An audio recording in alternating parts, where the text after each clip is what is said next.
में आपका हार्दिक स्वागत है। और कल तक ने हमने 20 क्वेश्चन कर चुके थे और आज हम 20 से आगे की क्वेश्चन करने जा रहे हैं। तो हम 20 से आगे की क्वेश्चन शुरुआत करते हैं। हम पहला क्वेश्चन देखते हैं। आज का 21वें नंबर का क्वेश्चन है, जो कि किसी भी उदासीन विलयन का पीएच होता है। किसी भी उदासीन विलयन का पीएच होता है। तो आपसे पूछा जाए अम्लीय विलयन का पीएच, तो होता है 0 से 7 के मध्य। और आपसे उदासीन का पूछा जाए तो 7 होता है। अगर आपसे पूछा जाए कि क्षारीय विलयन का, वो तो है 7 से 14 के मध्य। वो कितना होता है? 7 से 14 के मध्य होता है। अब हम चलते हैं अगले क्वेश्चन पर। अगला क्वेश्चन है कि निम्नलिखित में से कौन सा लवण है? निम्नलिखित में से कौन सा लवण है? तो देखो दोस्तों, पहला तो क्या है? अम्ल, जिसका नाम क्या है? हाइड्रोक्लोरिक अम्ल। दूसरा क्या है? क्षार, जिसे बोला जाता है सोडियम हाइड्रोक्साइड। और तीसरे नंबर का ही हमारा आंसर होगा, क्योंकि ये क्या है? लवण है। जबकि डी ऑप्शन क्या है? क्षार होता है, अमोनियम हाइड्रोक्साइड। क्या नाम है इसका? Ammonium hydroxide. तो हमारे उत्तर का आंसर क्या हो जाएगा? K2SO4। क्या हो जाएगा? K2SO4। चलिए दोस्तों, अगले नंबर के क्वेश्चन पर चलते हैं। Question number 23। क्वेश्चन नंबर 23 का आंसर होगा, किसी भी लाल तप्त आयरन पर जब जलवाष्प प्रवाहित की जाती है, किसी भी लाल तप्त आयरन पर जलवाष्प प्रवाहित करने पर कौन सा यौगिक प्राप्त होता है? तो यौगिक प्राप्त होता है Fe3O4। कौन सा यौगिक प्राप्त होता है? Fe3O4। चलो दोस्तों, अगले क्वेश्चन पर चलते हैं। अगला क्वेश्चन है कि हमारे शरीर में पीएच कितने परास के बीच कार्य करता है? तो हमारे शरीर में पीएच 7 से 7.8 के मध्य कार्य करता है।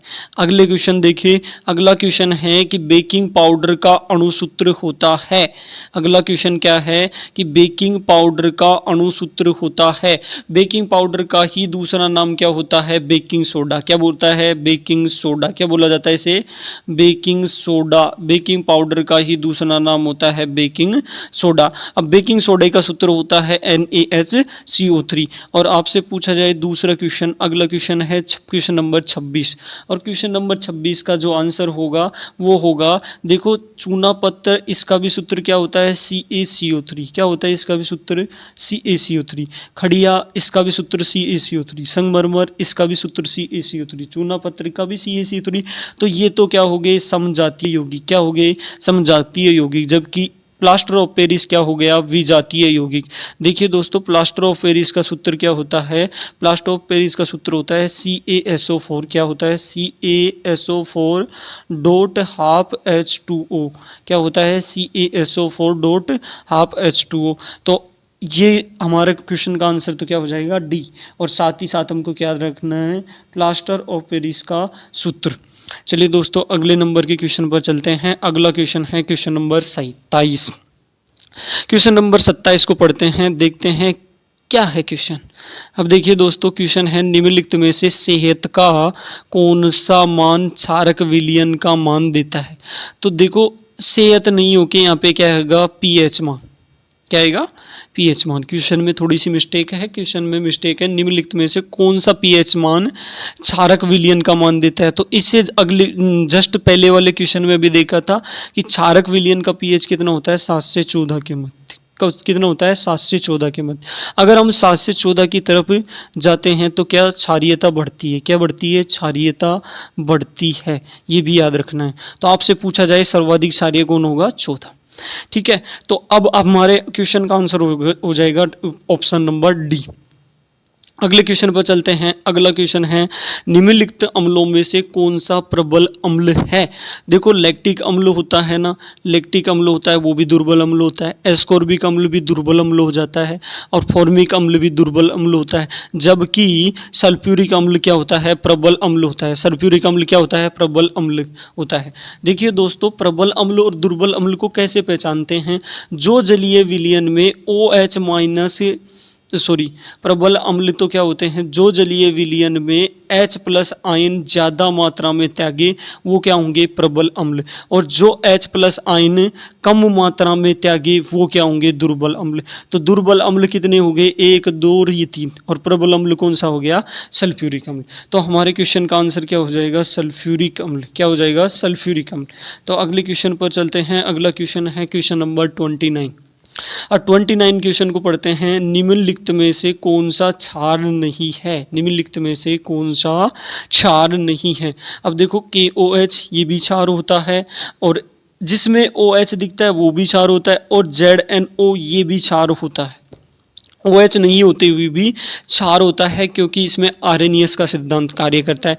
जबकि देखो NaCl क्या होता है, दोस्तों लवण होता है। और NaCl का निर्माण कैसे होता है, जब हम HCl किसकी, HCl की क्रिया NaOH सोडियम हाइड्रोक्साइड के साथ कराते हैं तो किसका निर्माण होता है, NaCl। किसका निर्माण होता है, NaCl का निर्माण होता है। अर्थात हाइड्रोक्लोरिक अम्ल की सोडियम हाइड्रोक्साइड की क्रिया के फलस्वरूप सोडियम क्लोराइड का निर्माण होता है, और जो क्या बनता है, लवण। और इसके साथ एक यौगिक और बनता है, वो क्या है, जल क्या है, जल H2O। और इसका अणुभार कितना होता है दोस्तों, 18। कितना होता है, 18। ये भी याद रखना है।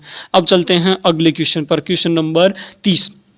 निम्नलिखित क्षारकों में से कौन सा क्षार प्रबल क्षार है, निम्नलिखित क्षारकों में से कौन सा क्षार प्रबल क्षार है।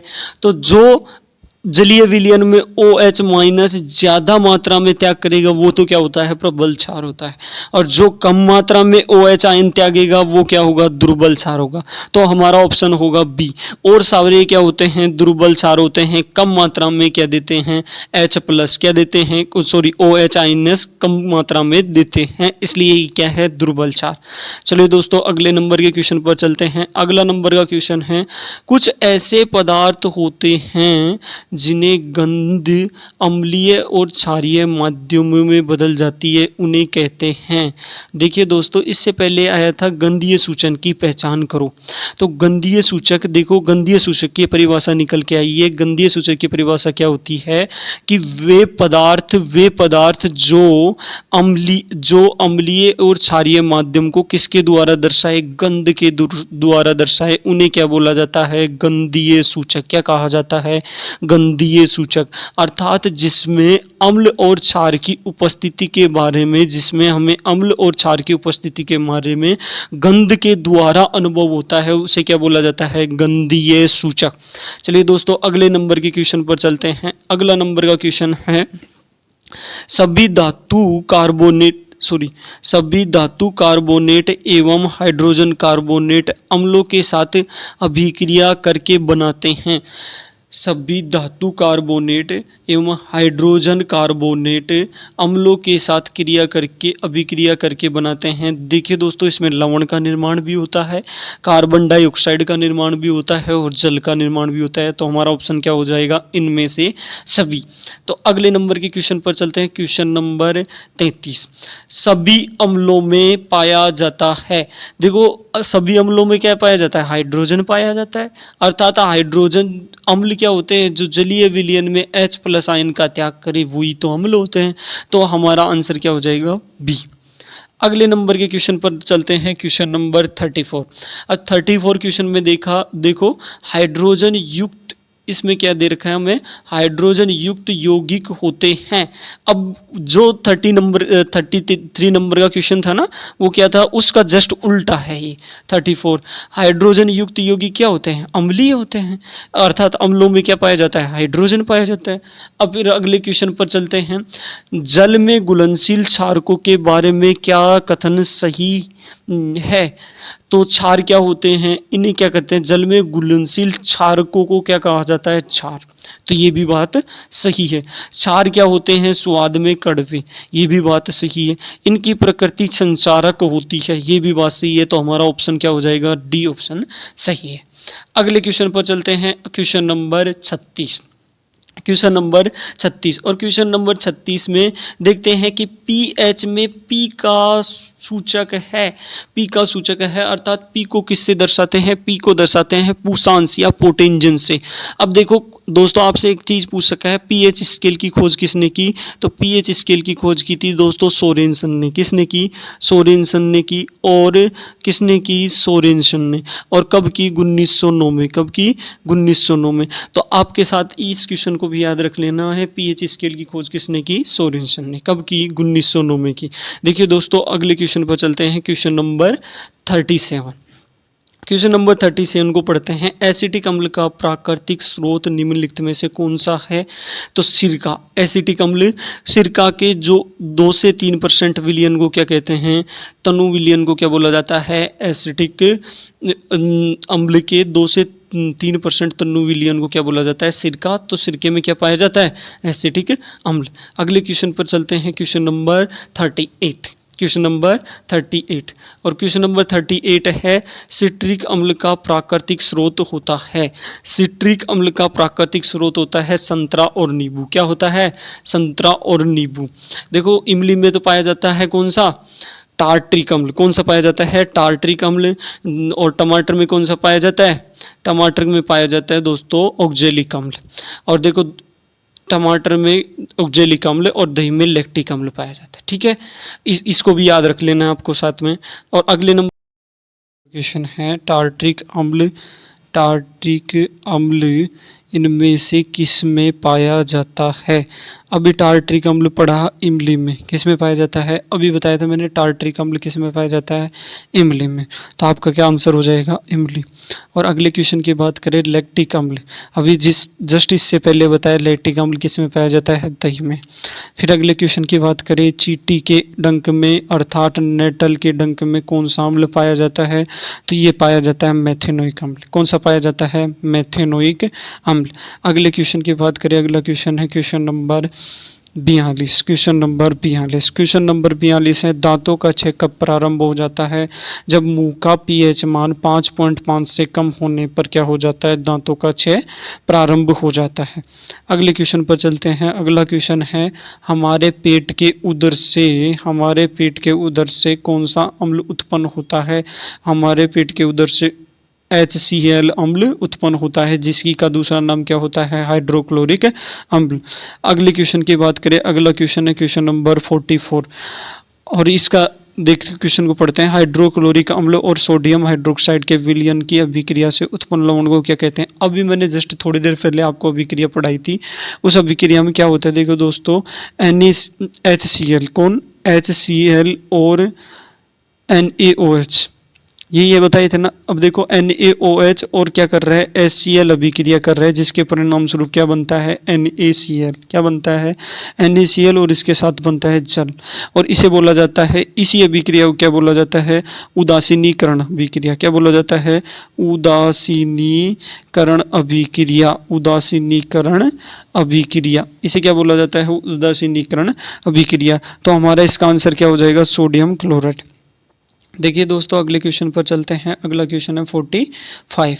अब देखो इसमें दोने का सोडे का रासायनिक सूत्र क्या होता है? दोने का सोडे का रासायनिक सूत्र, अब देखो सब में कुछ में तो Na2CO3 रट रखा होगा। Na2C कुछ ने क्या रट रखा होगा इसका? Na2CO3 क्या रट रखा होगा? Na2CO3 Na2CO3। जबकि इसके साथ एक और होता है .10H2O। ये क्या होता है? पूरा सूत्र होता है। तो इसका आंसर क्या हो जाएगा? Na2CO3.10H2O। अगले क्वेश्चन की बात करें, question number 46। Baking soda. Baking सोडे का रासायनिक नाम क्या है? बेकिंग सोडे का रासायनिक नाम होता है, पहले तो सूत्र की बात करें तो सूत्र होता है NaHCO3। क्या होता है? NaHCO3। और इसका आंसर हो जाएगा सोडियम हाइड्रोजन कार्बोनेट। क्या हो जाएगा? Sodium hydrogen carbonate. क्या हो जाएगा? Sodium hydrogen carbonate. बेकिंग सोडे का रासायनिक नाम क्या होता है? Sodium hydrogen carbonate. अगले क्वेश्चन की बात करें, बेकिंग सोडे का रासायनिक सूत्र अभी जस्ट बताया है, इसका क्या हो जाएगा? NaCO3। अगले क्वेश्चन की बात करें, अगला क्वेश्चन है 48। जल की स्थायी कठोरता को हटाने के लिए किसका उपयोग किया जाता है? धोने का सोडा। कौन सा?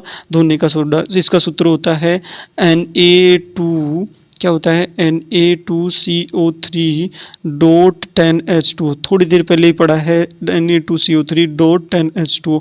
इसका प्रयोग क्या किया जाता है, जल की स्थायी कठोरता को दूर करने में किया जाता है। अगले क्वेश्चन की बात करें, अगला क्वेश्चन 49, कौन सा 49, सोडा अम्ल अग्निशामक में किसका प्रयोग किया जाता है, अर्थात कौन सा अम्ल है जिसका उपयोग अग्निशामक के रूप में किया जाता है, वो होता है सोडियम हाइड्रोजन कार्बोनेट, अर्थात मीठा सोडा। इसे क्या बोला जाता है, मीठा सोडा NaHCO3। और इसे क्या बोला जाता है, बेकिंग सोडा। इसका प्रयोग कहाँ किया जाता है, अग्निशामक यंत्रों में। अगले क्वेश्चन की बात करें, question number 50, question number 50, sulphate अर्ध हाइड्रेट या हेमीहाइड्रेट का अन्य नाम क्या है, प्लास्टर ऑफ पेरिस। अभी जस्ट इससे पहले क्वेश्चन में बात की थी हमने, इसका सूत्र क्या होता है, CaSO4 डॉट हाफ H2O। क्या होता है, CaSO4 डॉट हाफ H2O। देखिए दोस्तों, हम लगभग इस वीडियो में कल के वीडियो में हमने किए लगभग 20 क्वेश्चन और आज किए हमने लगभग 30 क्वेश्चन। कितने क्वेश्चन किए आज, लगभग 30 क्वेश्चन। अगर आपको वीडियो अच्छा लगता है तो अपने दोस्तों के साथ अधिक से अधिक शेयर करें, ताकि मैं अपने आने वाले वीडियो में आपकी जो भी लाभदायक चीज़ें हो उनको ऐड कर सकूँ। और मेरे को कमेंट करके बताना है कि कैसा लगा वीडियो, और साथ ही साथ ये भी बताना है आपको कौन सा टॉपिक के वीडियो और चाहिए, और वो भी मैं अगर मेरे पास टाइम रहा तो वो भी करते जाऊंगा। और लगभग एक टॉपिक के कम से कम 50 से 100 क्वेश्चन करेंगे, 50 से 100 के मध्य क्वेश्चन करेंगे, जिससे क्या हो जाएगा, टॉपिक एकदम क्लियर हो जाएगा। ठीक है दोस्तों, थैंक यू, धन्यवाद।